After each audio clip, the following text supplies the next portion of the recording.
Friends, എല്ലാവർക്കും നമസ്കാരം. എല്ലാവരും കാത്തിരിക്കുന്ന ജാനകിയുടെ അഭിയുടെയും ഇന്നത്തെ കഥയിലേക്ക് ഏവർക്കും സ്വാഗതം. അങ്ങനെ നമ്മുടെ അഭി ലച്ചുവിനോട് ആജ്ഞാപിക്കുകയാണെന്ന് തന്നെ പറയാം. എന്തായാലും നീ പഠിക്കാൻ പോകണം. നിന്റെ കോച്ചിങ് മുടക്കാനായിട്ട് പറ്റില്ല. ഇവിടെ ജോലിക്ക് ആളുണ്ടോ ഇല്ലയോ എന്നൊന്നും നീ അറിയേണ്ട കാര്യമില്ല. ലച്ചു നീയും പഠിക്കാനായിട്ട് ഇപ്പൊ പൊക്കോണം. അതല്ല നിനക്കിനി ഇവിടെ ജോലി ചെയ്യാനാ മതിയെങ്കിൽ ഞാൻ മേനോൻ സാറിനെ വിളിച്ചു പറയാം. നിനക്ക് വേറെ ജോലിയായി നിന്നെ അവിടെ നിന്ന് കട്ട് ചെയ്തേക്കാനായിട്ട്. എന്റെ അങ്ങനെ വേണോ? അവസാനം അമല് പറഞ്ഞു, ഇല്ല, ഇവൾ ഇന്നു മുതൽ ക്ലാസ്സിൽ പോയി തുടങ്ങും. പോട്ടെ. എന്തായാലും ലച്ചുനോടും അതുപോലെ പൊന്നിനോടും പോയി റെഡി ആകാനായിട്ട് അഭി പറഞ്ഞു. ഹോസ്പിറ്റലിലേക്ക് അഭി പൊക്കോളാം. അതുപോലെ തന്നെ ഇത് ലച്ചുവിനെ കൊണ്ടുവിടാനായിട്ട് അമലിനെയും പറഞ്ഞ് ഏർപ്പാടാക്കി. നമ്മുടെ അപർണ ദേഷ്യത്തോടു കൂടി അമലിന്റെ അരികിലേക്ക് വന്നിട്ട് ചോദിച്ചു, അവൾ ഇവിടുന്ന് പോയി കഴിഞ്ഞാൽ പിന്നെ ആര് ഈ ജോലിയൊക്കെ ചെയ്യും? ലച്ചുവിന് മാത്രമല്ലേ അറിയത്തുള്ളൂ വെച്ചുണ്ടാക്കാനായിട്ട്. അപ്പൊ ആവശ്യമുള്ളവര് അവരവർക്ക് വേണ്ടത് വെച്ചുണ്ടാക്കി കഴിക്കണം. ലച്ചുവിനെ അടുക്കളക്കാരിയാക്കാൻ നീ വിചാരിക്കണ്ട എന്ന അമലും അപർണയോട് പറഞ്ഞു. അപ്പോഴേക്കും അപർണ പറഞ്ഞു, അതെ, പ്രായമുള്ള രണ്ടുപേര് ഈ വീട്ടിലുണ്ട്. നിരഞ്ജന അവളുടെ വീട്ടിലാ. അപ്പൊ നീ ഇവിടെയില്ലേ? നീ കിച്ചണിൽ കയറി ഫുഡ് ഉണ്ടാക്ക്. എന്തെങ്കിലും ജോലി നിനക്ക് വേണ്ടേ? അയ്യടാ, അത് നിന്റെ മനസ്സിലിരിക്കുള്ളൂ, എന്നെ കിട്ടത്തില്ല. അതെ, അമ്മയ്ക്കും മുത്തശ്ശിക്ക് കൃത്യസമയത്ത് ഫുഡ് കൊടുക്കണം. ഹോട്ടൽ ഭക്ഷണം മുത്തശ്ശിക്ക് പറ്റില്ല. എന്ത് വേണമെന്ന് നീ തന്നെ തീരുമാനിച്ചോ.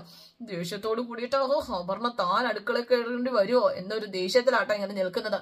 എന്നിട്ട് പ്രഭാവതിക്ക് അരികിലേക്ക് ചെന്നു എരിവിരി കയറ്റി കൊടുക്കാനായിട്ട്. ദേഷ്യത്തോടു കൂടി പ്രഭാവതിയോട് അരികിലേക്ക് ചെല്ല. ഇവിടെ നിൽക്കുകയാണ് ഓരോന്നൊക്കെ ആലോചിച്ചോണ്ട്. അമ്മ പുറത്തിറങ്ങാതെ ഇവിടെ ഇരുന്നോ, അത് തന്നെയാ നല്ലത്. എന്തെങ്കിലും അറിയാതെ നാവിന്ന് വീണു പോയാ പടിക്ക് പുറത്താ. അപ്പൊ കാര്യം പറ എന്നിങ്ങനെ പറഞ്ഞു കഴിഞ്ഞപ്പോഴേക്കും വീടിന്റെ അധികാരി വന്നിട്ടേ ഇവിടെ ഭരണം തുടങ്ങിയിട്ടുണ്ട്. നമ്മളൊക്കെ കുടിയെടുപ്പുകാര്. അവരുടെ പോസ്റ്റ് നമ്മുടെ തലയ്ക്ക് മുകളിലാണല്ലോ. ഇനി അവരുടെ പഴയ അവസ്ഥയാണ് നമുക്ക് വന്നിരിക്കുന്നത്. അപ്പൊ പ്രഭാവതി പറഞ്ഞു, നീ കാര്യം പറ. അഭി വന്നപടി ലച്ചുവിനെ വിളിച്ചു പറഞ്ഞത് അടുക്കളപ്പണി നിർത്താനായിട്ടും പഠിക്കാൻ പോകാനും എൻട്രൻസ് കോച്ചിങ്ങിന് പോകാനായിട്ട് ഉത്തരവ് കൊടുത്ത് അവള് പോവുകയും ചെയ്തു. കിച്ചണിൽ പണിയെടുക്കാൻ ആരും ഇല്ലാതായിരിക്കുക. ഈശ്വര, ഒരു സെർവന്റിനെ വെച്ചിട്ട് പോരായിരുന്നു അവളെ പഠിക്കാൻ അയക്കാൻ. അമ്മയ്ക്കാണെങ്കിൽ നാഴിക്ക് 40 വട്ടം എന്തെങ്കിലും തിന്നാൻ കിട്ടണം, ഇല്ലെങ്കിൽ ഈ വീടെടുത്ത് മറച്ചു വെക്കും. എന്തെങ്കിലും ഒരു പരിഹാരം ഉണ്ടാക്കാൻ നീ അമലിനോട് പറ. ഞാൻ അതൊക്കെ അമലിനോട് പറഞ്ഞതാമേ. അമല് കേക്കണ്ടേ? അമ്മയുടെ മോൻ പറഞ്ഞെന്താണെന്നറിയാവോ? എന്നോട് കിച്ചണിൽ കയറി പണിയെടുക്കാനായിട്ട്. എന്തായാലും അതിനൊന്നും മറുപടി ഒന്നും പറഞ്ഞില്ല കേട്ടോ പ്രഭാവതി. ഇത് അഭിയേട്ടനും അമലും ചേർന്നുള്ള ഒത്തുകളിയാ എന്നെ അടുക്കളയെ കയറ്റാൻ വേണ്ടിയിട്ട്. എനിക്ക് അതിന്റെ എന്ത് കാര്യം അമ്മയുള്ളത്? ഞാൻ അടുക്കളയിൽ കയറണോ? ഈ വീട്ടിലെ അടുക്കളപ്പണി ചെയ്യാനാണോ എന്നെ ഇങ്ങോട്ടേക്ക് കെട്ടിച്ചു വിട്ടത്?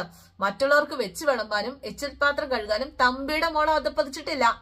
ഈ അമൽ എന്താ എന്നെ കുറിച്ച് ധൈര്യച്ചു വെച്ചിരിക്കുന്നത്? അപ്പൊ നിന്നോട് ഇവിടെ ആരും അടുക്കളപ്പണി ചെയ്യാനൊന്നും പറഞ്ഞില്ലല്ലോ. നീ അത് കാര്യമായിട്ട് എടുക്കുമെന്ന് വേണ്ട. ഇതിനൊരു പരിഹാരമല്ലേ കാണേണ്ടത്. അമ്മ എന്തൊക്കെ പറഞ്ഞാലും അമ്മന്റെ ഉള്ളിലിരിപ്പ് എനിക്കറിയാം. എന്തായാലും ലച്ചു പോയോ? അവൾ അണിഞ്ഞൊരുങ്ങാൻ പോയിരിക്കുക. കൂട്ടിക്കൊണ്ടുപോകാൻ കാത്തു നിൽക്കുക അമല്. ബ്രേക്ക്ഫാസ്റ്റിന് എന്തെങ്കിലും അവൾ ഉണ്ടാക്കി വെച്ചിരുന്നെങ്കിൽ ഒരു നേരം പോയി കിട്ടിയാനെ. ഇനി കിച്ചണിൽ കയറേണ്ട വിധിയോ എനിക്ക് തന്നെ വരുമോ എന്റെ ഭഗവാനെ? 3 മരുമക്കളുണ്ടെന്ന് പറഞ്ഞിട്ട് എന്താ കാര്യം? ഇനി അമ്മയെ ഞാൻ എന്ത് പറഞ്ഞു നിർത്തും എന്നൊക്കെ പ്രഭാവതി. സഹായത്തിന് എനിക്കാരും ഇല്ലാതെ പോയല്ലോ ദൈവമേ എന്നും പറഞ്ഞ് പ്രഭാവതി അങ്ങ് പോവാണേ. അപ്പൊ അപർണ മനസ്സിലോർക്കുക, എന്നെ കിച്ചണിൽ കയറ്റാനുള്ള അടപാടിതെന്നൊക്കെ എനിക്ക് നന്നായിട്ട് അറിയാം. പക്ഷെ നാട്ടക്കത്തില്ല, കാണിച്ചു തരാ ഞാൻ എല്ലാത്തിനെയും. ഇതേ സമയം ഉണ്ടല്ലോ പരിശോധിക്കുകയാണ് നമ്മുടെ സൂര്യനാരായണനെ. അപ്പൊ എങ്ങനെയുണ്ട് എന്നൊക്കെ ഇങ്ങനെ ഡോക്ടർ ചോദിച്ചു. അപ്പോഴേക്കും പറഞ്ഞു, എനിക്ക് ഒന്നും തിരിച്ചറിയാൻ പോലും പറ്റുന്നില്ല. അത് സാറിന്റെ വെറും തോന്നല് മാത്രമാണ്. സാർ അങ്ങനെ പറഞ്ഞാൽ എനിക്ക് അംഗീകരിച്ചു തരാനായിട്ട് പറ്റില്ല. വിരലുകളിൽ ബ്ലഡ് സർക്കുലേഷൻ ഉണ്ടല്ലോ, നന്നായിട്ടുണ്ട്. ഒന്ന് ട്രൈ ചെയ്ത് നോക്ക്, കൈയൊക്കെ അനക്കാൻ പറ്റും. അപ്പോഴേക്കും ഞാൻ അനുഭവിക്കുന്ന അവസ്ഥ നിങ്ങൾക്ക് മനസ്സിലാവണമെങ്കിൽ നിങ്ങൾ ഈ സിറ്റുവേഷനിലാവണം എന്നൊക്കെ സൂര്യനാരായണൻ പറയാം. അയ്യോ, സാറിന് കഴിയുന്ന പല കാര്യങ്ങളും ഒരു പ്രതിഷേധം എന്ന പോലെ സാർ അവോയ്ഡ് ചെയ്യുന്നതാ. അപ്പോഴേക്കും അല്ല, എനിക്ക് പറ്റുന്നില്ല. അതാ ഒരു മനുഷ്യന്റെ ഏറ്റവും ദയനീയമായ അവസ്ഥയിലൂടെയല്ലേ ഞാനിപ്പോ കടന്നു പോയിക്കൊണ്ടിരിക്കുന്നത്. അപ്പൊ എനിക്ക് നിഷേധാവസ്ഥ കാണിക്കേണ്ട കാര്യമുണ്ടോ? എന്തായാലും ഞാൻ പറഞ്ഞതേ ഉള്ളൂ. മെഡിക്കൽ റിപ്പോർട്ട് എല്ലാം പോസിറ്റീവാണ്. എന്തായാലും നല്ല മാറ്റമുണ്ട്. അപ്പോഴേക്കും നമ്മുടെ വിശ്വനാഥൻ തമ്പി വരികയാണ്.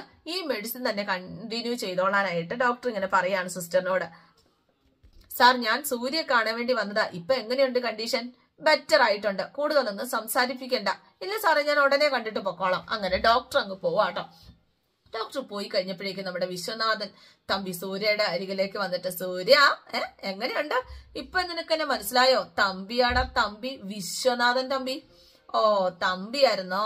ഞാൻ ഓർത്തു എന്നെ കൊണ്ടുപോകാൻ കാലൻ വന്നതായിരിക്കുന്നു. ഓ ഓ ഓ ആ കൊള്ളാം.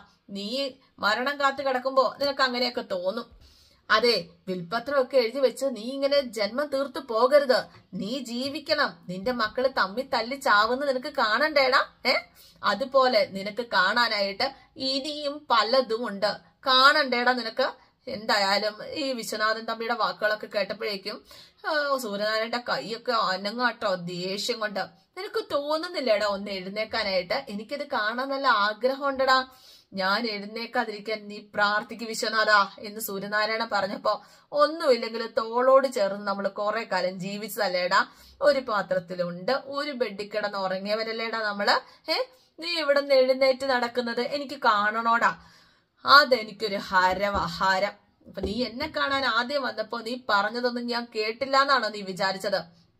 എല്ലാം ഞാൻ കേട്ടു വിശ്വനാഥ. എല്ലാം കേട്ട് കിടന്നതേ ഉള്ളൂ ഞാന്. എനിക്കൊന്നും മനസ്സിലായില്ല എന്ന് കരുതി നീ വിഷം ചീറ്റുമായിരുന്നല്ലേടാ വിശ്വനാഥ. ഒരു മനുഷ്യന്റെ ഏറ്റവും വലിയ അധപ്പതനമാണ് വീണ് കിടക്കുന്നവരെ പരിഹസിക്കുക എന്നുള്ളത്. നീ അത് ചെയ്തു. നിനക്ക് അതിനെ സാധിക്കുള്ളൂ. പരിഹരിക്കാൻ അറിയാമായിരുന്നിട്ടും പ്രതികരിക്കാൻ അറിയാമായിരുന്നിട്ടും ജീവച്ഛവം പോലെ ഞാനത് കേട്ടിരുന്നത് നിന്റെ പകയുടെ അളവ് തിരിച്ചറിയാൻ വേണ്ടിയിട്ട് മാത്രമായിരുന്നു വിശ്വനാഥ. എന്റെ വക്കീല് പറയും പോലെ ഉദയത്തിന് വേണ്ടിയുള്ള അസ്തമയമാണ് വിശ്വനാഥ നീ കാണുന്നത്. ഇനിയും ഉദിക്കും ഞാൻ, വീണ്ടും ഉദിക്കും. ആകാശത്തിലെ ആ ചുവപ്പ് കണ്ട് ഇനി സൂര്യൻ ഇല്ല എന്ന് വിശ്വസിക്കുന്ന വിഡ്ഢിയാണ് നീ എന്നൊക്കെ പറഞ്ഞു കഴിഞ്ഞപ്പോഴേക്കും വിശ്വനാഥൻ തമ്പി, അയ്യോ കൊള്ളാടാ കൊള്ളാം നിന്റെ ആത്മവിശ്വാസം. പക്ഷെ വെറുതെടാ, ഒന്നും നടക്കാൻ പോണില്ല ഒന്നും.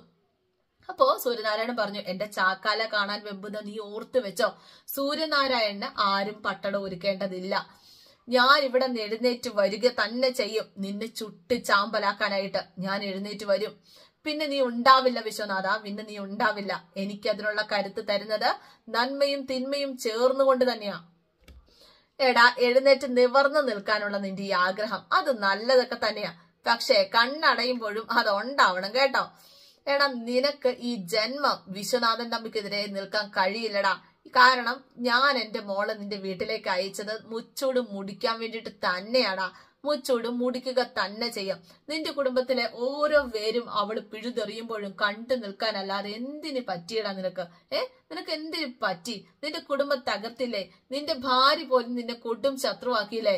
നോയിക്കോ, അതൊക്കെ എന്റെ കളികളാടാ. നിനക്ക് ഞാൻ വിധിച്ച ശിക്ഷ മരണമാണെങ്കിൽ തീർച്ചയായിട്ടും അത് നടക്കുക തന്നെ ചെയ്യും. പരിശുദ്ധാത്മാവിന്റെ മനസ്സുമായിട്ട് നീ ജീവച്ഛവമായിട്ട് ഇരിക്കുന്നത് ഞാൻ കാണും. എനിക്ക് അത് കണ്ട് മതി മറന്ന് ആഹ്ലാദിക്കണോടാ. ഇനിയും ഞാൻ വരും. ഇടയ്ക്കിടയ്ക്ക് നിന്റെ നെഞ്ചിലെ തീ ആടി കത്തിച്ച് അതിൽ നിന്റെ ആയുസ് എരിയിക്കാനായിട്ട് ഞാൻ വരുവടാ. അപ്പോഴേക്കും കടന്നു പോടാ എന്റെ മുന്നിയത് എന്നും പറഞ്ഞ് സൂര്യനാരായണ ആക്രോശിക്കുകയാണ്.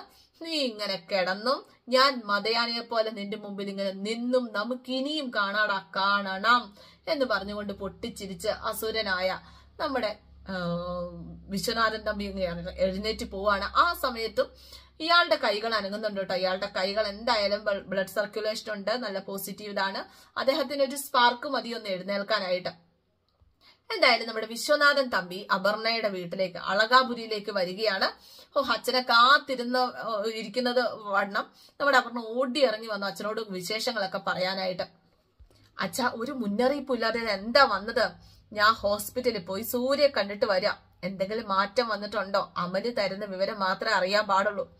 അവൻ തളർന്ന് കിടക്കുന്നതേ ഉള്ളൂ. അവന്റെ വാചകടിക്ക് ഒരു കുറവുമില്ല. എഴുന്നേറ്റ് വന്ന് എന്നെ ചുട്ടു ചാമ്പലാക്കുന്ന അവന്റെ വെല്ലുവിളി നടന്നത് തന്നെ. എഴുന്നേക്കാനുള്ള സാധ്യത ഇല്ലെന്നല്ലേ പറഞ്ഞു കേട്ടത്? എഴുന്നേക്കുന്ന എന്തിനാ? ഈ കിടപ്പ് കിടന്നുകൊണ്ട് അവന് ഉത്തരവ് പുറപ്പെടുവിച്ചാ പോരെ? എന്ത് ചെയ്യാനും മോൻ തയ്യാറായിട്ട് അങ്ങ് നിൽക്കുകയല്ലേ? ഈ കിടപ്പ് ആദ്യം കളയേണ്ടത്. അവൻ എന്തായാലും കുറച്ച് ഒരു 2-3 മാസം കഴിയാതെ ഹോസ്പിറ്റലിൽ വിട്ടു വരാൻ പറ്റില്ല. അതിനു മുമ്പ് നമുക്ക് ചെയ്യാനുള്ളതൊക്കെ ചെയ്യണം. ഈ വീട് ഉഴുത് മറിക്കണം കേട്ടോ. പ്രഭാവതിയെ വെച്ച് വേണം കരുക്കൾ നീക്കാനായിട്ട്. അതൊന്ന് പ്ലാൻ ചെയ്യാനാ ഞാനിപ്പോ ഇങ്ങോട്ടേക്ക് വന്നത്. എന്തായാലും അച്ഛൻ വാ. അച്ഛൻ ഇരിക്കെ, ഞാൻ അമ്മയെ കൂട്ടിയിട്ട് വരാം എന്ന് പറഞ്ഞുകൊണ്ട് അമൃത മുകളിലേക്ക് പോവാണ്. എന്തായാലും വിശ്വനാഥൻ തമ്പി മനസ്സിൽ ഓർക്കുക, സൂര്യനാരായണ, നീ എന്നെ ചുട്ടിരിക്കാൻ വരുന്നതിന് മുമ്പ് നിന്റെ ഈ ഇല്ലത്തിന് ഞാൻ തീയിടൂടാ. അങ്ങനെ നമ്മുടെ അപർണ പ്രഭാവതിയെയും കൂട്ടി വരിക. എന്താ തമ്പിച്ചേട്ട വിശേഷം? ഞാൻ എന്ത് പറയാനാ, എന്നെയാ എല്ലാവരും കൊള്ളരുതാത്തവനായി കണ്ടത്. ഒരു കല്യാണത്തോടെ പേരുദോഷം മാറിക്കോട്ടെ എന്ന് കരുതി ഞാൻ ഒരേ ഒരു മകളെ ഇങ്ങോട്ടേക്ക് നിങ്ങൾക്ക് മരുമകളായിട്ട് അയക്കുകയും ചെയ്തു. എന്നിട്ടും പ്രഭയുടെ ഭർത്താവിന്റെ സ്വഭാവം മാറിയോ? ഇല്ല. സൂര്യനാരായണൻ താനേ സ്വരൂപമല്ലേ ഭാര്യയോടും മക്കളോടും കാണിച്ചുകൊണ്ടിരിക്കുന്നത്. ഇപ്പൊ എനിക്ക് പറയാലോ, തമ്പി അല്ല കൊള്ളരുതാത്തവൻ, നിങ്ങളുടെ ഭർത്താവാണ് കൊള്ളരുതാത്തവൻ എന്ന്. പ്രഭയ്ക്ക് അറിയാവോ? ഞാനും അയാളും ചേർന്ന് പടുത്തുയർത്ത കമ്പനിയാണ് ഇന്ന് സൂര്യപ്രഭ എന്ന പേരിൽ നിലനിൽക്കുന്നത്. അറിയാവോ? പ്രഭ ഒന്നും മിണ്ടുന്നില്ല കേട്ടോ. അന്ന് അവൻ എന്നോട് കാണിച്ച ചതി തന്നെയാ ഇന്നിപ്പോ നിന്നോടും നിന്റെ 3 മക്കളോടും കാണിച്ചുകൊണ്ടിരിക്കുന്നത്. ആ കമ്പനിയൊക്കെ എന്റേതായിരുന്നു എന്ന രീതിയിലാണ് വിശ്വനാഥൻ തമ്പി പറയുന്നത്. അമ്മ പറയുന്ന, അച്ഛൻ പറയുന്നതൊക്കെ ഓക്കെയാണെന്ന രീതിയിൽ അപർണ ഇങ്ങനെ നിൽക്കുകയാണ് കേട്ടോ. പ്രഭാവതി പറഞ്ഞു, നിന്റെ അച്ഛൻ ഇച്ചിരി ചായ എടുത്തോണ്ട് വാ. ഓ, ചായ ഒന്നും വേണ്ട മോളെ, എനിക്ക് ഉടനെ ഇറങ്ങാനുള്ളതാ. പ്രഭാവതിക്ക് അറിയാലോ, സൂര്യയും അവന്റെ മോനും എന്നെ ജീവിക്കാനായിട്ട് അനുവദിച്ചിട്ടില്ല. എന്റെ ബിസിനസ് തകർക്കാനായിട്ട് സൂര്യ അഭിയെ വെച്ച് എന്തൊക്കെ ചെയ്തു. ഇതിപ്പോ സ്വത്തിന്റെ കാര്യം വന്നപ്പോ നീയും നിന്റെ മക്കളും അത് തന്നെ അനുഭവിച്ചുകൊണ്ടിരിക്കുന്നത്. പ്രഭാവതി എല്ലാം ശരിയാണെന്ന രീതിയിൽ നിൽക്കുക. ഇനി പ്രഭ വിട്ടുകൊടുക്കരുത്. നീ സ്ട്രോങ് ആയിട്ട് നിന്നാ സൂര്യക്ക് ചലിക്കാൻ കഴിയാതെ വരും. അനക്കരുത് അവനെ. ഹോസ്പിറ്റലിൽ നിന്ന് തിരിച്ചു വന്ന അഭിയെ മുൻനിർത്തിയായിരിക്കും ഇനി സൂര്യയുടെ ഓരോ നീക്കങ്ങളും. വീട് അഭിയുടെ പേരിൽ എഴുതി വെച്ചത് അതേ ഉദ്ദേശത്തോടു കൂടി തന്നെയാ. അമ്മയ്ക്ക് അതൊക്കെ അറിയാം. അഭിയുടെ ഭരണം തുടങ്ങി കഴിഞ്ഞച്ചാ എന്ന് അപർണ ഇങ്ങനെ പറയാണ്. കുടിയടപ്പുകാരിയായിട്ട് ഇവിടെ കിടക്കാൻ വേണ്ടിയിട്ടാണോ പ്രഭാവതി ജീവിക്കുന്നത്? അപ്പൊ എനിക്ക് പിന്നെ എന്ത് ചെയ്യാൻ പറ്റും? അവഗണിക്കപ്പെട്ട ഞാൻ ഇനി എന്ത് പറഞ്ഞ ആ മനുഷ്യന്റെ മുന്നിൽ ചെന്ന് നിൽക്കും? ഭാര്യ എന്നൊരു പദവി പോരെ? മൂന്നാറിലെ എസ്റ്റേറ്റ് സൂര്യ റദ്ദ് പതിപ്പിച്ചതുപോലെ വിൽപത്രം റദ്ദ് പതിപ്പിച്ചാൽ തീരുന്ന പ്രശ്നമല്ലേ ഉള്ളൂ. ആദ്യം വേണ്ടത് അഭിയെ ഒഴിവാക്കുക എന്നുള്ളതാണ്. എന്നാ മാത്രമേ കാര്യങ്ങൾ നടക്കുകയുള്ളൂ. പ്രഭയ്ക്ക് സമ്മതമാണെങ്കിൽ എന്തിനും ഞാൻ കൂടെ ഉണ്ടാവും. ഒരു കാര്യം ചെയ്താൽ മതി, കുടുംബത്തിന്റെ നിയന്ത്രണം പ്രഭ അങ്ങ് ഏറ്റെടുക്കുക. അകലകാപുരിയുടെ മുറ്റത്ത് ഉമ്മർത്ത് കസേര ഇട്ടങ്ങടി ഇരിക്കുക. അപ്പോഴേക്കും അപർണ പറഞ്ഞു, അച്ഛൻ പറയണ ശരിയല്ലേ, അമ്മ എപ്പോഴും റൂമിൽ കയറിയിരിക്കുന്നത് ഒരു കീഴടങ്ങൾ തന്നെയാ. അപ്പൊ വിശ്വനാഥൻ തമ്പി പറഞ്ഞു, സൂര്യക്കും കട്ടിൽ തന്നെയാണ് ആശ്രയം. അവന്റെ കാര്യങ്ങൾ മുറ പോലെ നടന്നു പോണം. അതിന് ഒരു കുറവും വരുത്താനായിട്ട് പാടില്ല. പൂമുഖത്ത് കസേരയിട്ടിരുന്ന് കൽപ്പിക്കാനുള്ള പവർ പ്രഭാവതി ഉണ്ടാക്കിയെടുത്താൽ അഭിയും ജാനകിയും ഒതുങ്ങും. പിന്നെ അവരൊരിക്കലും ഉയർന്നു വരില്ല. അപർണ ചിരിക്കാട്ടോ. വീട് പ്രഭയുടെ പേരിലും ഇരിക്കും. അതിന് വേണ്ടതൊക്കെ ഞാൻ പറഞ്ഞു തരാം പ്രഭയ്ക്ക്. പ്രഭ അതുപോലെ ചെയ്താ മതി. മോളെ, എനിക്കിന്ന് നല്ല തിരക്കുള്ള ദിവസം, എന്നാ ഞാൻ ഇറങ്ങുക. പ്രഭാവതി, ഞാൻ പോയേച്ചും വരാം. അങ്ങനെ അച്ഛനെ യാത്ര അയക്കാനായിട്ട് മോളും പുറത്തേക്ക് പോവാണ്. പ്രഭാവതിയുടെ മനസ്സിലേക്ക് ഒരു കനലിട്ട്, ഒരു തീപ്പൊരി ഇട്ട് കൊടുത്തിട്ടാണ് നമ്മുടെ വിശ്വനാഥൻ ഇറങ്ങിയിരിക്കുന്നത്. പ്രഭാവതി ചിന്തിക്കുകയാണ്, ഈ പറഞ്ഞ കാര്യത്തില് കാര്യമുണ്ടല്ലോ എന്ന്. പിന്നെ കാണിക്കുന്നത് നമ്മുടെ അജയും ഹണി റോസും ആണ് കേട്ടോ. രണ്ടുപേരും കൂടെ ഒരുമിച്ച് സംസാരിക്കുകയാണ്. ചുരുക്കി പറഞ്ഞ അജയുടെ എല്ലാ പ്രതീക്ഷകളും അവസാനിച്ചു അല്ലെ. ഇനിയിപ്പോ വിൽപത്രത്തിന് അജയ്ക്ക് എന്തെങ്കിലും കിട്ടണമെങ്കിൽ അച്ഛന്റെ കാലം കഴിയണം. അല്ലാതെ പിന്നെ ഞാൻ എന്ത് ചെയ്യാൻ പറ്റും? അച്ഛനെ കൊന്നു കളയാൻ പറ്റില്ലല്ലോ. അതെ, ഞാൻ ചോദിക്കുന്നില്ല, അജയ്ക്ക് നീരസം തോന്നരുത്. അജയ്ക്കൊരു കുടുംബമായത് അച്ഛനറിയാം. അനിയൻ ബിസിനസിന്റെ തലപ്പത്തും എത്തി. അജയ്ക്ക് ജീവിക്കണ്ടേ? അപ്പൊ ജീവിക്കാനുള്ള വഴിയായിട്ടാണ് ഞാൻ വക്കീൽ പണി കാണുന്നത്. അല്ല, അജയ്ക്ക് ഒരു ബിസിനസ് തുടങ്ങാനായിട്ട് അച്ഛനോട് ഹെൽപ്പ് ചോദിച്ചൂടെ? എന്തിനാ അജയ് അതിന് മടിക്കണം? അതെ, ഞാൻ അങ്ങനെ ഒരു ശ്രമം നടത്തിയില്ലെന്നാണോ കരുതുന്നത്? ഇനി ഒരൊറ്റ വഴി എനിക്ക് മുന്നിലുള്ളൂ.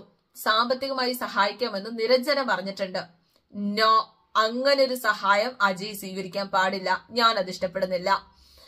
അവളെ നമ്മുടെ പാർട്ട്ണർഷിപ്പിലേക്ക് കൊണ്ടുവരാതിരുന്നാൽ പോരെ, അത് ഞാൻ നോക്കിക്കോളാം എന്ന് അജയ് പറയാട്ടോ. എന്തിനും വലുത് പണമല്ലേ?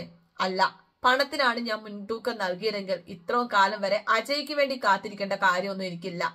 എനിക്കൊരു ബിസിനസ് പാർട്ട്ണറെ കിട്ടില്ലെന്നാണോ അജയ് വിചാരിച്ചിരിക്കുന്നത്? അപ്പോഴേക്ക് അജയ് പറഞ്ഞു, ഞാൻ അതൊന്നും ഉദ്ദേശിച്ചില്ല. അതെ, ഇത് നമ്മൾ വർഷങ്ങളായി പ്ലാൻ ചെയ്ത ബിസിനസ്സാ. അജയ് മാത്രം എന്റെ കൂടെ വേണമെന്ന് ഞാൻ ആഗ്രഹിച്ചു. ഇത് വെറും കൈയോടെ അജയ് നോ പറയാൻ വേണ്ടി മുന്നിൽ വന്ന് നിൽക്കുക. അപ്പോഴും അജയ് വിട്ടുകളയാൻ ഞാൻ തയ്യാറല്ല. നമ്മൾ മുന്നോട്ട് തന്നെ പോകും. അപ്പോഴേക്കും മരിയ വന്നു കേട്ടോ. അജയ് യാത്ര കഴിഞ്ഞ് വന്നതല്ലേ, ഒരു കാര്യം ചെയ്യുക, റൂമിൽ പോയി ഫ്രഷ് ആകുക. അജയുടെ ബാഗ് റൂമിലേക്ക് വെച്ചിട്ടുണ്ട്. അപ്പോഴേക്ക് ഹണി റോസ് പറഞ്ഞു, അജയ് കുറച്ച് ദിവസം കഴിഞ്ഞിട്ട് പോയാൽ മതി. അജയ് കൂടി അറ്റൻഡ് ചെയ്യേണ്ട കുറച്ച് മീറ്റിംഗ് ഒക്കെ ഉണ്ട്. അപ്പൊ അജയ് പറഞ്ഞു, ഞാനൊന്ന് ഫ്രഷ് ആയിട്ട് വരാം. അങ്ങനെ അജയ് അങ്ങ് പോവാണ്. മരിയ പറഞ്ഞു, അജയ് ഇതൊരു ഗോൾഡൻ ഓപ്പർച്യൂണിറ്റി ആണ്. അജയെ ഇനി വിടരുത്. അജയെ നമ്മൾ ലോക്ക് ചെയ്യണം. ഈ വരവില് നമ്മുടെ കയ്യിലിരിക്കണം അജയ്. ഹണി റോസ് ആണെങ്കിൽ അതെല്ലാം രണ്ടും കൽപ്പിച്ച് തന്നെയാണ് ഹണി റോസ് നിൽക്കുന്നതും. എന്തായാലും ഇന്നത്തെ എപ്പിസോഡ് ഇവിടെ അവസാനിക്കുകയാണ്. എല്ലാവർക്കും ഇഷ്ടമായെന്ന് വിചാരിക്കുന്നു. ഇഷ്ടപ്പെട്ടെങ്കിൽ ലൈക്ക് ചെയ്യണം, അതുപോലെ തന്നെ കമന്റ് ചെയ്യണം. പുതിയ ആൾക്കാരൊക്കെ കാണുന്നുണ്ടെങ്കിൽ സബ്സ്ക്രൈബ് ചെയ്യണം. നമ്മുടെ പുതിയ ചാനലാണ് സിയോഗി. Thank you.